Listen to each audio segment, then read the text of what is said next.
Hello, I'm Rama Lakshmi and welcome to the Prince Page Turner. I am here today to talk about a new book. It's called Lifequake, a story of hope and humanity, written by Tarini Mohan, the author. Welcome, Tarini. Thank you. You've written this book after what you've gone through in life, which is a traumatic road accident, horrific road accident, which kind of disrupted your life and transformed it also. And you suffered a traumatic brain injury, So I call it sustained. sustained brain injury. Yeah. And you write this book about the process of healing, recovery, rebirth, and also acceptance. And the story will obviously resonate with a lot of survivor struggles and stories. And it'll also open up the conversation, many conversations about loss, personal loss, lessons learned, and life's philosophy, acceptance. Tell me a little bit about what you went through, how life just was disrupted at that moment, and what has been the last few years of recovery like? Okay. First of all, thank you so much for having me. It's a pleasure to be on the print. So my life was suddenly in a second turned upside down. I was on my way. I was 23 years old and on my way to a bar one night with a friend, and suddenly on a motorcycle taxi, a two-wheeler taxi in Uganda, and a vehicle from behind crashed into us. And my friend was sitting behind me. I was in the middle, and the driver was in front. My friend fell off the bike, so did I. Both of us suffered from sustained traumatic brain injuries, and because we weren't wearing helmets, but the driver was, and he suffered. His only when he had fractures, it healed, but basically I was in coma for three months, and my friend, unfortunately, he did not survive. And going through an accident like that, which completely turns your whole life around, doesn't affect only the person, but the caregivers as well. So much. And family is often the first Yeah, responder to a crisis like this. How did your family rally around you? What kind of support system did you find in your recovery? immense. My family, they didn't waver at all. They dropped everything, their lives, and I was in Uganda. They flew to Uganda. I had to be operated. I had to have emergency operation before they arrived. But then my mother spent every single night with me in the hospital. While my even though there were nurses and everything, she insisted on. She just felt like she had to. So she would hold my hand and recite the Gayatri mantra and all those kind of things. And even though I'm a non-believer, I feel there's some positive vibes or something worked. Did it change you from being a non-believer to No, not at now all. you're still a non-believer? Even more. Even more? Help me understand that. Well, I would say I'm more of an agnostic. I don't believe in a benevolent higher power, because no no benevolent being could let certain incident happen. When I had left Wall Street to work on international development, and I was working to uplift the poor farmers, and suddenly my life just turned. So there's no benevolence, universal benevolence. This is my belief, and hopefully others think differently. In your book, you talk about how you don't want your story to be representative of a larger TBI or disability community that this is your story and your personal story. Why was it important for you to say that? Is there no universality to what you have gone through? Thanks for that question. It was very important for me to say that this is my story and it should not be generalized, because as I wrote that, I was just thinking of, because every brain injury is unique, because every brain is unique, and there's no one else who has my brain injury. So another person was the same, who had was in a similar crash, might have completely different symptoms, and I just didn't. I was just thinking of parents reading my book and saying, "See, she accomplished so much. Why can't you?" And that is completely not the same for anyone, Right. and completely depends on the support. I'm fortunate. I was fortunate enough to have so much privilege. So, given my privilege and my own, I guess, and whatever I have inside me, plus the support system, that resulted in everything I managed to do. You talk often about privilege Oh wait, in the book. Can you tell the viewers what this privilege is? What is the form of privilege that translated into a special kind of care for you?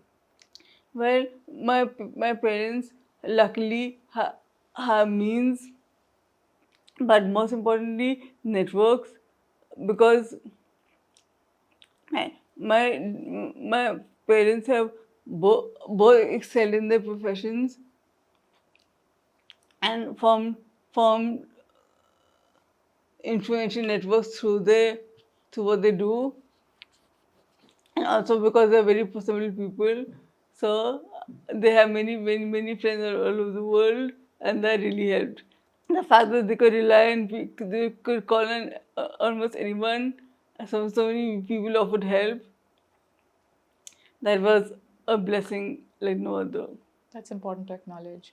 And you say that the book that you've written and the accident that you went through, there was almost like now you see that there is a reason, and that reason is that you get to write this book to save other people's lives. Can you explain how this book can help others and this whole thing of saving other people's lives? Help me understand. Just pause on that question, because I realized that I didn't answer a very important question you asked before. You asked, you asked, what if my book is universal, even though it has many individual components, like TBI is very individual, and is dealing with an acquired disability, accepting. For example, I took a long time. I took a while eh, owning the label of disability for myself, which now I bear with pride. But I believe my book is universal. The subtitle itself is a story of hope and humanity. The primary theme of my book is love in, in, in its most communal form. And then also the human spirit, Right. the resilience of human spirit. Right. The quintessential human spirit is one of independence. We seek independence at every minute of our day, independence of our thoughts, movement. But the world is designed for ill designed for someone who cannot move about freely. Um, what do you think about this mismatch between the spirit, the human spirit, and a world that's more constricting? This is a very interesting question. Basically, my experience has been living with a disability both in India and in the US, and it's so vastly different. Yes. In the US, I can move around quite freely, but more than that is just the exposure people have to people with disabilities is so much greater. Like disability isn't exotic and odd. It's completely normalized, and they we are treated with dignity and respect, just like others. It's not the same here. I have worked in the disability sector in the US, disability rights sector in the US, and it has come after many, many decades of struggle for independent living and not just physical access, but also access to education, access to language, technology, jobs. Um, and yet, ADA is not a perfect law and it's not implemented perfectly, the American Disabilities Act. How would you compare where we are today in India when it comes to accessibility? The truth is we are extremely far off, but then also think of a per capita income versus their per capita income when they pass the ADA. I believe their per capita income was much higher. But we're headed in the we're headed the we're headed in the right direction. Like in November last year, the Supreme Court passed the under divide transitude the the Jira case against the Union of India versus the Union of India. It made following the Rights of People with Disabilities Act compulsory, mandatory. So they have to the states have to develop, the federal government has to develop some minimum standards to be followed. Let's see if that works out. It's all about implementation. Implementation, yeah, yeah. Um, when people read books or hear stories like yours of recovery, the word that's often used is wow, this is inspiring. And and I know a lot of my friends, they don't like the word inspiring. It's very cringy. How do you respond to that word? Do people come and say, wow, you're so brave, you're so inspiring? How do you respond to that? I really cringe. It makes me extremely uncomfortable because I'm reduced just to a wheelchair and a struggle. My identity is flattened in into only with disability. I become a symbol for and for I become a motivation moment for someone else's day, and that makes me cringe. Do you say something to them? Yeah, but at the same time, we have to we all in the all of us people with disabilities have to acknowledge that when the people who say you're inspiring, at least the words come wrapped in good intentions. So they mean well, and it's just like a polite thing to say in place of a real conversation, in place of a meaningful conversation. In your book, you also talk about being on a wheelchair. As a wheelchair user, people tend to infantilize sometimes. There is an adult child relationship, power dynamics that comes in. Do you think that comes again from a place of complete lack of knowledge about what to do or how to respond, or does it come from a place of pity or good intentions? What's I think it largely comes from a place of lack of exposure. It's all a vicious cycle because infrastructure is hardly not accessible. So people with disabilities don't get to roam around much. So people don't see us. I mean, I got all the time, but anyway. Yeah, so when they do, then we're like odd creatures. So then they speak to us like we need help. And the way to get around it is, I believe, just to be at least I am just direct. I I straight up say because instead of talking to me, they talk to me through my parents. So and I say, I'm right here, you can ask me directly. And I know the struggle is also between a world that's trying to pin you into the disability category, and you saying disability is only a footnote in my identity. Um, and yet, a large part of your life today is determined by how easily you can get around, communicate, do things, take care of yourself. How do you reconcile between these two? I think reconciling the way others perceive disability will be a challenge to overcome, a long-term challenge, but the i- internal perception is what has to change first. So I know I decided to write this book because I wanted to consolidate all my different selves. So now I have a record of the way I exist in the world. So basically, you have to reconcile internally and accept that I am a person. I'm a woman, a sister, a dreamer, a thinker, a reader, and so many things. And I cannot be pinned like to one thing. Tell me the role of your brother. You were very close to him growing up. When this happened, did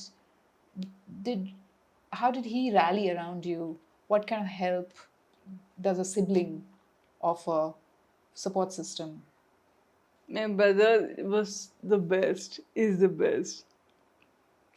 He he was just graduating from college, so the minute he would come and see his last spring break, instead of partying with friends in like Puerto Rico or Bali or something, he came he came and spent time with me in the hospital, and I had just regained consciousness. And then once he graduated, he came back home, and he took a long leave of absence from his new job. He said he had got a job in Bombay, and they gave him a leave of absence. So he spent time with me at home, and he became my home physiotherapist. He would he would take me. He would often accompany me to my physiotherapy sessions. Then then he would help me do my physiotherapy homework at home. He would give me instructions while walking. You see, he would help, like, Didi, put your right foot ahead with left, and help me with my hand exercises and speech. He would do all that. Then once he started, he told them he worked there for one year, and then he, he accompanied us to the US, and we moved there. He got this job to let him work from the office there, so he could help me and my parents. So my whole caregiving system, the whole life was turned upside down. Did your relationship with him change in any way Only grew after that? closer. We were the closest siblings, and it hasn't changed. I guess only we just closer. What about your friends? Luckily, I have the best friends. I can't think of even one person who I can't even think of one person who stopped talking to me. Most of them live in the US. So my friends are scattered everywhere. So wherever I was, I keep in touch with them online now through WhatsApp. But wherever I am, the friends I have where I am, they are fully there present. And the one thing in your book that just broke my heart was your own heartbreak, which is you had to let a very important relationship in your life go, and how you handled it with that kind of grace and it's Thank emotional you. elegance, really. Uh, I read those paragraphs, those sections again and again and again. Thank you. Yeah. Do you want to talk about that? I mean, me and my partner, we dealt with the situation just out of the love we felt for each other, and we recognized the difficulty of what we were going through, and none of us, it just came naturally. So it was not a decision anyone made, it just happened. And we are proud of how we handled it. And you're still friends? Yeah, we're great friends. I mean, now he's married with 2 kids. That's lovely. How long did it take for you to write this book? 4 years. Really? Wow. It's very short. Wow. And why did you write this book? Well, first of all, the story just poured out of me. It just needed to be told. It's such a complex story. There's so many different elements. I wanted to process these events, and writing has been processed. So I started thinking about what this experience means as I wrote. And I guess this book, I wanted to consolidate my different selves. Like I said, Right. I wanted, like, even though my past before identity self, before accident self, I didn't want it to be lost to history. And who did you have in mind when you were writing this book? Who was your target audience? My t- well, I hope, I've heard that this book appeals to universally to all different people, all different age groups. I've heard from readers of all different age groups, but I was thinking, like, it will appeal the most to, like, my what's it called, millennials, Millennials? millennials or Gen Zs going to higher education, for them to read it and just know that they can summon something within themselves too. Has your personality changed in the last few years? No, Your core value system? no. Has your philosophical outlook to life? It's the same. I believe core me is still the same. Let's talk a little bit about acceptance, this notion of acceptance. Something like this happens, you resist the idea, you resist it mentally, emotionally for very long. How can this happen to me? How can it? Then comes a point through recovery, through therapy, where you begin to say, this has happened. Now I need to look ahead and move forward and perhaps reinvent myself. Tell us a little bit about this process that you went through, your own personal journey, inner journey.